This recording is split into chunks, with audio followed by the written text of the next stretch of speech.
Video में देखिए हम जो सॉल्यूशन देखेंगे ना वो सेट जी का है। इससे पहले हम आपको 3 सेट का अपलोड कर चुके हैं, सी, ई और एफ। अगर आपका ये प्रीवियस सेट वाला हो ना तो आप जाके उसमें देख सकते हैं, नहीं तो अगर आपका सेट जी है या कोई भी सेट है तो आप चाहें तो इस वीडियो से भी आसानी से मिला सकते हैं। तो चलिए शुरुआत करते हैं। हम आपको थोड़ा फास्ट में बताते जाएंगे क्योंकि सेट 3 पहले सेट अपलोड हो चुका है। तो चलिए मिलाते हैं। ओजोन का आणविक सूत्र होता है, तो देखिए ओजोन का आणविक सूत्र O3 है, ठीक है ना। ओजोन का आणविक सूत्र O3 होता है। पीएच का कौन सा मान क्षारक विलयन को निरूपित करता है, तो देखिए क्षारक जो होता है ना 7 से बड़ा और 14 से छोटा, यानी 7 और 14 के बीच में, तो देखिए 13, ऑप्शन नंबर सी। फिर आगे अब हम लोग चलेंगे, देखिए प्रश्न संख्या 3 में जल के एक अणु में हाइड्रोजन एवं ऑक्सीजन, तो हाइड्रोजन क्या होता है H2O, यानी इसका एक हो जाता है तो 2:1, तो इसका हो जाएगा बी नंबर। फिर चलते हैं 4 में तत्वों में कौन सा धातु है, तो 12 वाला, ठीक है ना। फिर आगे चलते हैं, देखिए प्रश्न संख्या 5 में अम्लीय ऑक्साइड के बीएच विलयन का पीएच मान, तो ये देखिए 0 से बड़ा होता है और 7 से छोटा होता है, ठीक है ना। तो ये हो जाएगा 4, ऑप्शन नंबर डी। फिर हम लोग चलेंगे 6 नंबर में, सबसे कठोर प्राकृतिक पदार्थ है हीरा। हीरा एक अधातु है, ठीक है ना। हीरा क्या है, एक अधातु है, फिर भी यह दुनिया का सबसे कठोर पदार्थ होता है। फिर आगे हम लोग चलते हैं, सिल्वर आयोडाइड का रंग सफ़ेद होता है, यानी श्वेत होता है, उजला होता है, ठीक है ना। अब आगे देखिए हम लोग देखते हैं श्वसन किस प्रकार की रासायनिक अभिक्रिया, ऊष्माक्षेपी, क्योंकि इससे ऊष्मा बाहर निकलती है। नेत्र द्वारा किसी वस्तु का कैसा प्रतिबिंब बनता है, वास्तविक, उल्टा तथा छोटा। फिर आगे अब हम लोग देखेंगे किसी परिपथ में विद्युत धारा को मापने के लिए क्या क्या उपयोग होता है, एमीटर। फिर चलते हैं आगे हम लोग, निम्नलिखित में कौन विद्युत शक्ति को निरूपित नहीं करता है, इसको रहने देते हैं। किसी वस्तु का वास्तविक प्रतिबिंब कौन बना सकता है, उत्तल लेंस। फिर आगे अब हम लोग चलेंगे, किसी बिंदु वस्तु से निकलकर किसी किरण, ठीक है ना, किसी किरण किसी लेंस से अपवर्तित होकर जिस बिंदु पर मिलती है उसे कहते हैं फोकस बिंदु। 1 मिनट रुक जाइएगा, थोड़ा सा पीछे चला गया, तो इसका हो जाएगा क्या, फोकस बिंदु, यानी ऑप्शन नंबर, अरे सॉरी पता नहीं ये बार बार बटन, तो इसका क्या आएगा हमारा, ऑप्शन नंबर सी हो जाएगा। ये बार बार कहाँ जा रहा है, 1 मिनट, ये ब्रश कहाँ चला गया ऊपर, तो इसका क्या हो जाएगा, option number C, focus. Photography camera का भी दृश्यक होता है, तो ये होता है हमारा उत्तल लेंस। फिर आगे अब हम लोग चलेंगे प्रश्न संख्या 15 में, तो इसका हो जाएगा option number D, 5 centimetre focus दूरी का उत्तल लेंस। फिर आगे अब हम लोग चलते हैं, किसी गोलीय दर्पण तथा दूरियां फोकस दूरी 15 है तो दर्पण, तो ये दर्पण अवतल और लेंस उत्तल। पौधों में जनन अंग कहाँ पाए जाते हैं, पुष्प में। फिर आगे अब हम लोग देखेंगे, मस्तिष्क का कौन सा भाग शरीर की स्थिति तथा संतुलन का अनुरक्षण करता है, अनुमस्तिष्क, ऑप्शन बी। किस पौधों में रंध्र अनुपस्थित रहते हैं, हाइड्रीला। फिर आगे चलेंगे, BS4 का संबंध है वायु प्रदूषण से। फिर आगे हम लोग चलेंगे 21 में, रक्त में ऑक्सीजन का वाहक होता है हीमोग्लोबिन। 22 में किसे बर्थ हार्मोन कहते हैं, तो ऑक्सीटोसिन। फिर आगे हम लोग चलेंगे किसमें, आगे अब हम लोग चलते हैं क्या, 23 में बीज विकसित होता है बीजांड में। फिर चलते हैं 24 में, ग्रहणी भाग है छोटी आंत का। आवर्त सारणी के प्रथम, देखिए आवर्त सारणी के प्रथम आवर्त में तत्वों की संख्या होती है 2। फिर चलते हैं आगे, देखिए निम्नलिखित में किससे इलेक्ट्रॉन को बाहर निकालना सबसे आसान है, इसको रहने देते हैं। द्वितीय आवर्त में तत्वों के लिए कौन सा सेल बाह्यतम सेल है, एल सेल। फिर आगे हम लोग चलेंगे प्रश्न संख्या 28 में, संतृप्त हाइड्रोकार्बन एल्केन होता है, ऑप्शन नंबर सी। मेंडलीव द्वारा छोड़े गए आवर्त सारणी के रिक्त स्थानों में बाद में कौन सा तत्व पदस्थापित किया गया, गैलियम। फिर चलते हैं हम लोग प्रश्न संख्या कितना, 30 में, आवर्त सारणी के प्रत्येक आवर्त का अंतिम सदस्य होता है एक निष्क्रिय गैस। किसी तत्व में 2 सेल है और दोनों इलेक्ट्रॉन से भरे हुए हैं, तो ये हो जाएगा हमारा नियोन, ऑप्शन ए, ठीक है ना। फिर चलते हैं, देखिए निम्नलिखित में किसका सबसे अधिक हाइड्रोजन होता है, एफ होगा इसका, फ्लोरीन। जूल, इसका हो जाएगा जूल प्रति सेकंड, ऑप्शन ए। फिर आगे अब हम लोग चलेंगे प्रश्न संख्या 34 में विद्युत हीटर नाइक्रोम।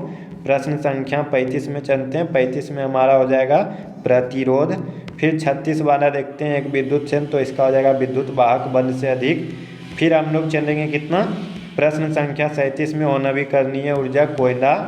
38 में देखिए तरंग दैर्ध्य का सामान्यता व्यक्त किया जाता है, तो ये हो जाएगा हमारा क्या, मीटर में, ऑप्शन ए। फिर हम लोग चलेंगे 39 में किसी चालक तार से विद्युत धारा में गतिशील कण होता है इलेक्ट्रॉन, ऑप्शन सी।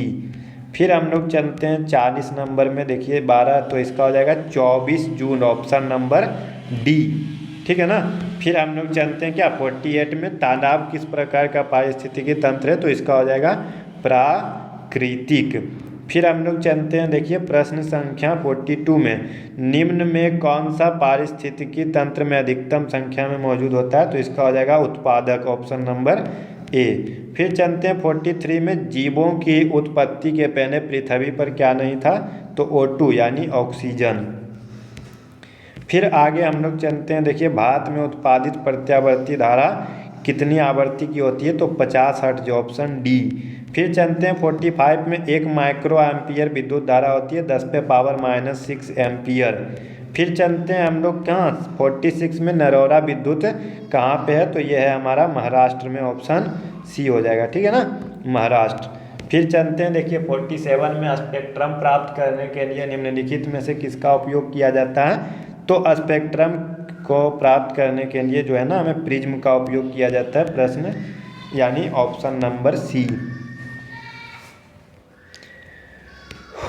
फिर देखिए 48 में, उत्तर लेंस द्वारा आवर्धित काल्पनिक प्रतिबिंब बनता है जब वस्तु रहती है फोकस और लेंस के बीच, यानी option B.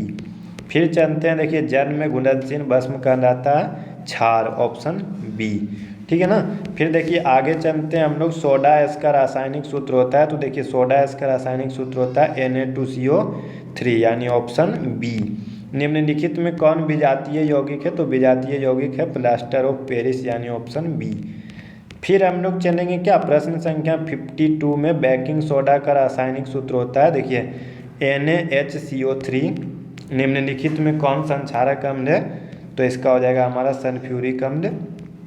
Milk of magnesia का होता है 10.5, ऑप्शन डी। फिर हम लोग देखते हैं 55 में, सल्फर के संयोजी सेल में, इसको रहने देते हैं, ठीक है ना, किसकी आयनन ऊर्जा अधिकतम होती है, तो इसको भी रहने देते हैं। अब आगे हम लोग चलेंगे कितने में, 57 में, वोल्ट बराबर होता है जूल प्रति एम्पियर, ऑप्शन सी। विद्युत आवेश के प्रवाह की दर होती है, 1 मिनट,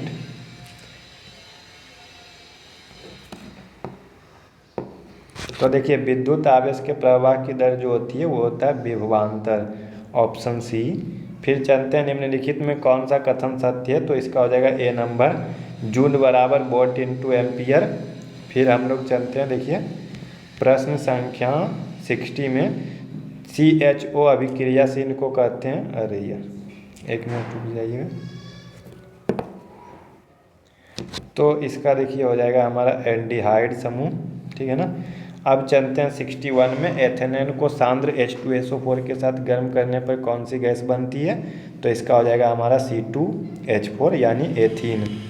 फिर चलिए देखते हैं हम लोग 62 में, जिंक ब्लेड कौन सा किसका अयस्क है, तो देखिए जिंक ब्लेड जो है ना Zn, यानी जिंक का अयस्क है। आवर्त सारणी के किसी आवर्त के तत्वों में कौन सा गुण समान होता है, तो गुण जो होता है संयोजकता इलेक्ट्रॉन समान होता है। अभिक्रिया किस प्रकार की है ये, तो ये हो जाएगा हमारा क्या, संयोजन अभिक्रिया, यानी बी नंबर। फिर चलते हैं 65 में, कार्पस ल्यूटियम से स्रावित हार्मोन होती है, तो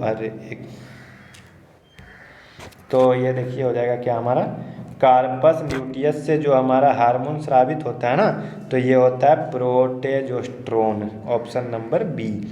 पारिस्थितिकी तंत्र में ऊर्जा का स्रोत है, तो देखिए ऊर्जा का हमारा जो मुख्य स्रोत है वो है सूर्य का प्रकाश। फिर हम लोग चलेंगे ऑप्शन नंबर देखिए कहाँ 67 में, यानी प्रश्न संख्या 67 में, मानव का उद्भव स्थान है, तो देखिए मानव जो है ना सबसे पहले अफ्रीका में उत्पन्न हुआ था। निम्नलिखित में कौन लैंगिक जनन संचारित रोग है, तो इसका देखिए इसका जो है ना सुजाक भी हो जाएगा, एड्स भी हो जाएगा। तो इसका हो जाएगा बी और सी दोनों, ऑप्शन नंबर डी। मानव गुर्दे का आकार होता है, तो देखिए मानव गुर्दे का आकार होता है सीम के बीज के जैसा, ठीक है ना। किडनी का जो आकार होता है ना वो सीम के बीज के जैसा होता है। किशोरावस्था में होने वाला परिवर्तन जो होता है उसको बोलते हैं एस्ट्रोजन, ऑप्शन बी। नहीं रुकिए, इसका हो जाएगा ए और बी दोनों, ऑप्शन डी, ठीक है। फिर आगे चलते हैं, यौन परिपक्वता की अवधि को कहते हैं, तो यौन परिपक्वता की अवधि को कहते हैं यौवनारंभ। फिर आगे चलते हैं हम लोग, ओजोन परत का ह्रास मुख्यतः किसके द्वारा होता है, तो CFC यानी क्लोरोफ्लोरोकार्बन के द्वारा। मेंडल ने अपने आनुवांशिकी में किस पौधे का प्रयोग किया था, तो मटर का, ऑप्शन सी।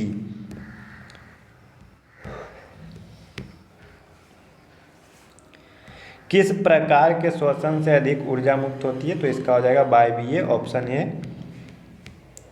मानव में नर जनन ग्रंथि कहलाती है, तो देखिए एक मिनट, मानव में नर जनन ग्रंथि कहलाता है, इसका हो जाएगा हमारा ऑप्शन डी नंबर, ठीक है ना। फिर आगे हम लोग चलते हैं, हम जीवन की एक महत्वपूर्ण विशेषता है वृद्धि।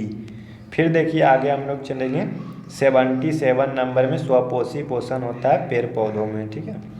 फिर देखिए ग्लाइकोलाइसिस होता है माइटोकॉन्ड्रिया में, ऑप्शन ए। फिर चलते हैं देखिए 79 में तंत्रिका तंत्र की संरचनात्मक और कार्यात्मक इकाई को कहते हैं न्यूरॉन। 80 में कौन सा एंजाइम वसा प्रक्रिया करता है, तो इसका हो जाएगा ऑप्शन डी लाइपेज, ठीक है ना। तो देखिए इसी प्रकार से जो है ना हमने 4 सेट समाप्त कर दिया। देखिए ये वाला कौन सा सेट था, ये वाला सेट जी था, तो हमने पहले सी, फिर जी, ई और एफ, ये 4 सेट जो है ना हमने समाप्त कर दिया है आज का फर्स्ट सीटिंग का। तो फर्स्ट सीटिंग का 4 सेट समाप्त कर दिया। अगर हमारे पास कोई और सेट अवेलेबल होता है ना तो हम आपको वो भी बता देंगे, नहीं तो आप इसी से मिला लीजिए। तो अगर आपने अभी तक हमारे चैनल को सब्सक्राइब नहीं किया है तो सब्सक्राइब करके बेल नोटिफिकेशन को प्रेस कर दें, आपके लिए ही वीडियो बनाई जाती है, तो आप लोग भी सपोर्ट ज़रूर करिए। चलिए मिलते हैं नेक्स्ट वीडियो में, अभी के लिए बस इतना ही। वीडियो को देखने के लिए आपका बहुत बहुत धन्यवाद। जय हिंद।